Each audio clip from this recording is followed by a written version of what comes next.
Hey there, I'm Lainey Lipsky, parenting coach and master teacher. Parenting is hard. I totally get it, and I'm here to make it easier for you. Especially if you had a tough childhood or you've got a tough child now, I've got your back. So take a deep breath, relax, and check out this clip from my coaching group this week. And remember to hit like and subscribe if you like my vibe. Let's get started. Here's the question. My son was having a hard moment and went back to default thinking. I saw my husband do that the other day too. I do this as well. All this is all this had me thinking about where these default thinking starts. Yeah. Where does our habitual thinking, where do our habits of mind come from? Such a good question. Well, I think that there's a variety of places that it comes from. Mostly they come from places of experience. They come from times when we were figuring something out for ourselves or thought we were figuring something out for ourselves. And we had to sort of come up with a theory or a framework that worked in the moment. I put worked in the moment as like heavy quotes because working doesn't always mean that it's adaptive. It can be maladaptive, but it usually comes from, I think it comes from soothing ourselves in the moment. That's where all of my habitual thinking comes from. And I should say, I'm not quoting or citing any research on this. I don't know of any research on this. Um, I'm just saying that I know from my own experience and from talking to people and hearing people talk about this that um, the patterns of our thinking come not only from what we were told, but what we what we were told directly, what we were taught directly, and also kind of what we caught from our culture. And often those habits get solidified when we are left to our own devices to figure it out, and we're not having somebody else's voice in our head. So both of those things can happen. Like, yeah. So, and you're adding your to your question, I was thinking about when my son was a baby, so little and so innocent, and who he is today. Is this default thinking a combination of life experiences? It's a combination of life experiences and the person's personality and temperament. Like, I have a really difficult temperament, you know, and you might not know that, but like, I am hardwired to have a difficult temperament, and and I work with a lot of things to be less difficult in the world, of course. But as a kid, was super intense, really serious. And when I was left to my own sort of way of figuring things out or devices for figuring things out, I was very, very hard on myself. And that's something that I still struggle with today, is being very, very hard on myself. A lot of my default thinking has to do with being really hard on myself. And so that's a product of certainly my temperament and also um, exacerbated by the way that I was parented, which a lot of how I was parented was about comparing myself to, other people. And yeah, I don't know if my sharing about me is helpful to you, but I hope it is. And you wonder, as the mom, could you have been better at helping him in the moment to help lighten the default thinking? I mean, of course, we're all going to wonder that as moms and as dads, because when we see our kids doing something or saying things that reflect an inner state that we know is like not happy, it's not light, it's not, maybe it's not even adaptive, we turn it on ourselves and we're like, I could have done a better job. And I'm just going to flag that because that is a way, that's a habitual thought as parents that we do. We start carving that road, like, how am I to blame here? What did I do? And that's actually a very ego driven way to parent, right? Yes, we play a role in it, and they have temperaments. So the way that you handled something in a moment with somebody different might have ended up differently. Just because they're having a hard time with something doesn't necessarily mean that you did something wrong. Is it useful to do a little self-reflection? Sure. But to stay there and like punish yourself about it, I don't know if that's where you're at with it. that's definitely my default, is to like punish myself about it. It becomes about me, and it stops being about the issue around my child, right? Do you see how that ego kind of gets in the way there? So I think that whether or not what you said planted a seed for your son to have, let's just say, negative default thinking, and if you'd like to share an example, that would actually help me talk more specifically to it. Um, but whether or not you planted that seed doesn't mean, even if you did plant that seed, it doesn't mean that it had to grow in a certain way. And like, we only know who our kids are at a certain moment, especially when they're young. They haven't like fully formed yet. So we think we're planting a seed for something positive, but it turns out that their personality does something negative with it. I've had that experience with my kids actually, where for one child, I've had to say something in a harsher way for it to, like a more direct way for it to really sink in.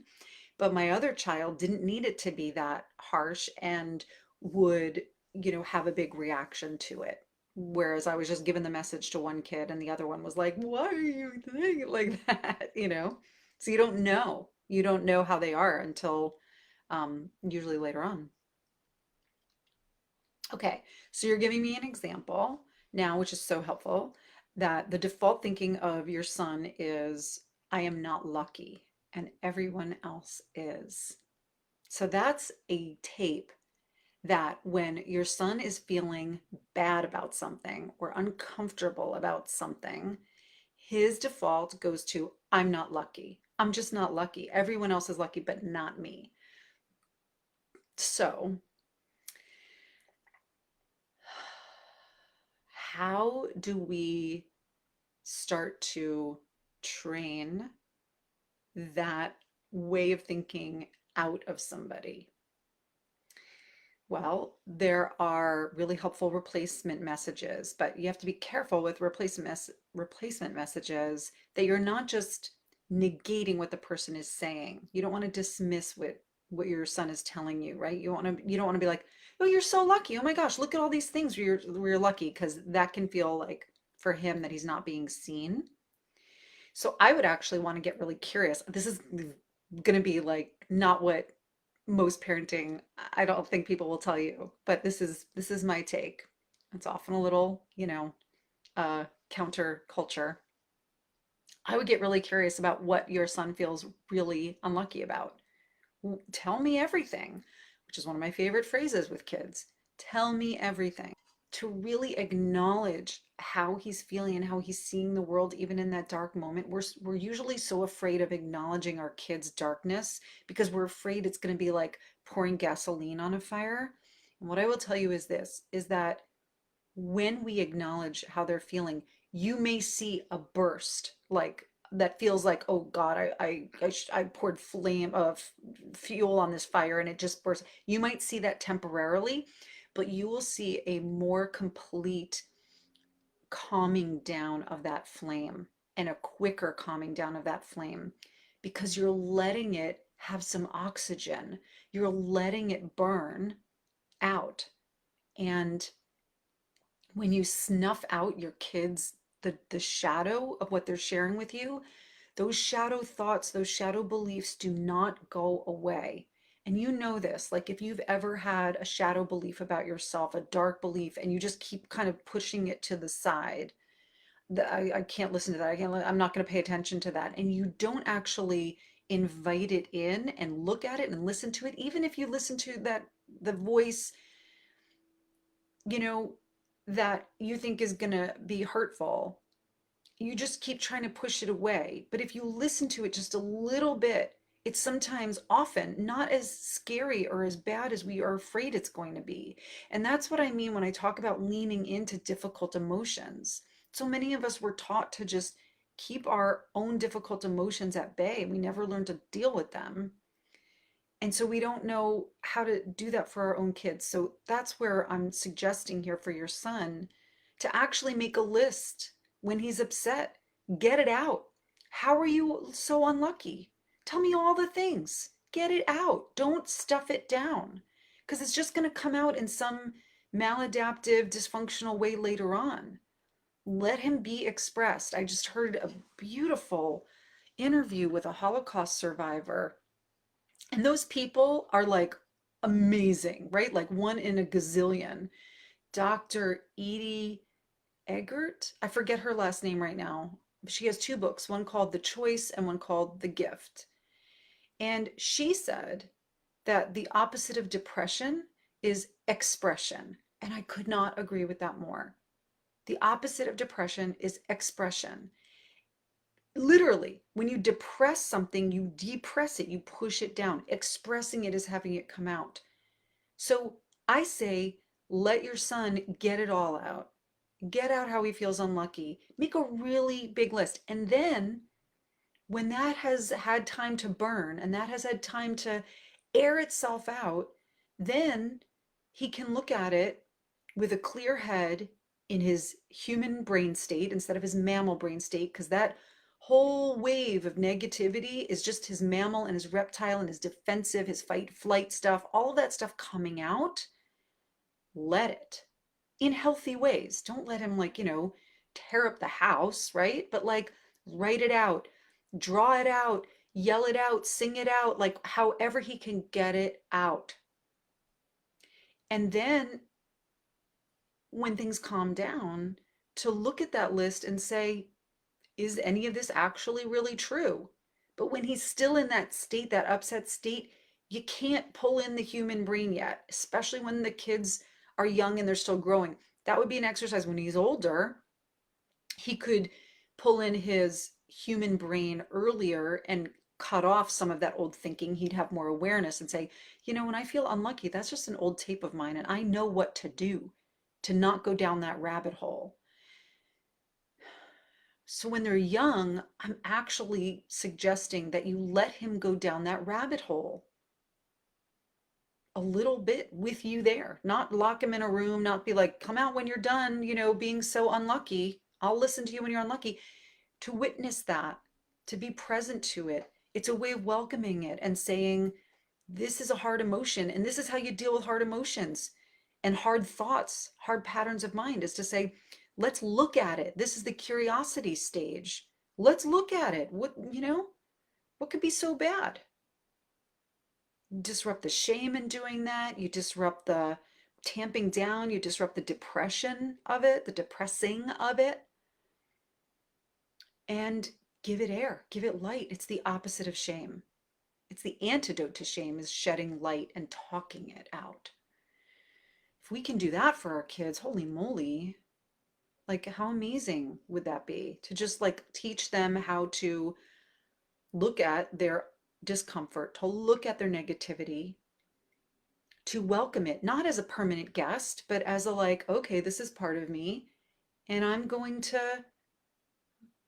get, like, it disempowers it. By getting curious and welcoming it, it disempowers it. It's like, you know, there's a book called, Invite Your Monsters to Tea. I think it refers to something Buddhist that I don't know much about. And it's about getting curious about your dark side. And when we don't, and we let that darkness just fester in darkness, and it creates shame. And the minute we start, if you've ever had a secret that you've thought is so terrible, you couldn't share with anybody, and you share that secret with somebody, and they're like, you didn't die telling that secret, which is the big fear. Like, I'm going to die if somebody knew this. I'm going to die of humiliation. And you don't die. Bottom line, that's a very low bar, right? But it actually feels better. And the other person on the receiving end is gracious and is like, I'm so glad you told me. Like, I I don't even know what to say. I'm just so grateful you told me and shared that with me. And I love you for sharing that with me. And I witness you and I honor you, darkness and all. So, like, that is how, that curiosity, that speaking of it, that welcoming of it, of the darkness, is the way that we create healing in ourselves, for our kids. So many people didn't learn this growing up. I certainly didn't. And then we're expected to somehow know how to do this for our kids? What? This is how we do it. And we get comfortable with the uncomfortable. We get comfortable with the uncomfortable. My child is saying something that is making me so uncomfortable. I just want to scream. I want to tell them to leave. I want to leave. I want to tell them to shut up. I just want to, it's okay. I want to sprinkle sugar all over it and it's okay. No, like this is uncomfortable. I say that so often to my kids, you guys, when they're talking to me about something that I'm actually uncomfortable with, a topic, or they're talking to me in a way that's making me uncomfortable, I will say to them, I locate it because I feel my chest getting tight, and I'm like, you guys, I'm really uncomfortable right now. I don't shut it down because I'm uncomfortable, but I recognize and I say, this is making me really uncomfortable. And then I can say, well, this is the piece that's making me uncomfortable, or your tone is making me, or like the fact that you're bringing up, that you're listening to this music. um have you listened to the words? Have you listened to this rap song, how they're talking about women, how they're glorifying drugs? That makes me really uncomfortable, and I'd like to tell you about that. My son, he's 15, he's listening to rap music. That's going to happen. I don't like monitor or censor a lot of stuff, but I want him to be mindful about what he's listening to. That's all I can, like, that's where we're headed, right? Is like mindful, mindful, aware, conscious, make conscious decisions, right?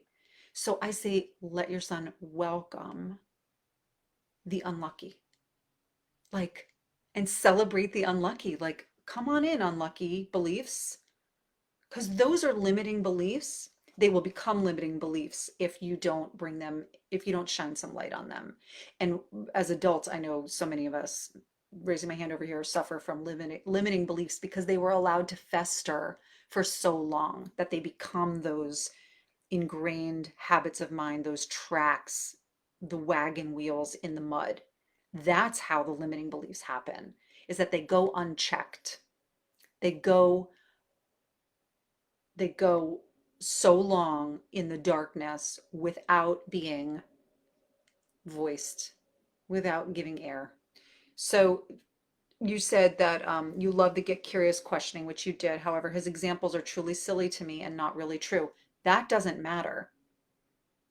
That how you think about his limiting beliefs does not matter. And if you think that they're silly, I guarantee you that it's going to come out somehow. It's going to come out in your energy, in your face, in your body language. There's going to be just even the slightest micro little, like, when he's talking, that he will pick up on. And even if he doesn't pick up on it consciously, the mammal part of him, his limbic, will pick up on that from you. So I caution you and I encourage you to be mindful about your reactions to what you think are silly. Like, take it seriously. Take it seriously. Oh, you feel unlucky about that. Okay. I hear that. That makes you feel unlucky, right? Um, you can't help but comment that what he is saying is not true or try to debunk his thinking. He really doesn't appreciate that, actually. Did I just talk about that? Okay. That does not surprise me. It's like you saying you're scared of spiders, and somebody else who's not scared of spiders is saying, don't worry about it. It's fine. Like, that spider isn't going to hurt you, and that's not even a poisonous spider. They're trying to reason with you, but you're operating from here. So when your son is in that mammal place of like, I feel unlucky, meet him there. Meet him there.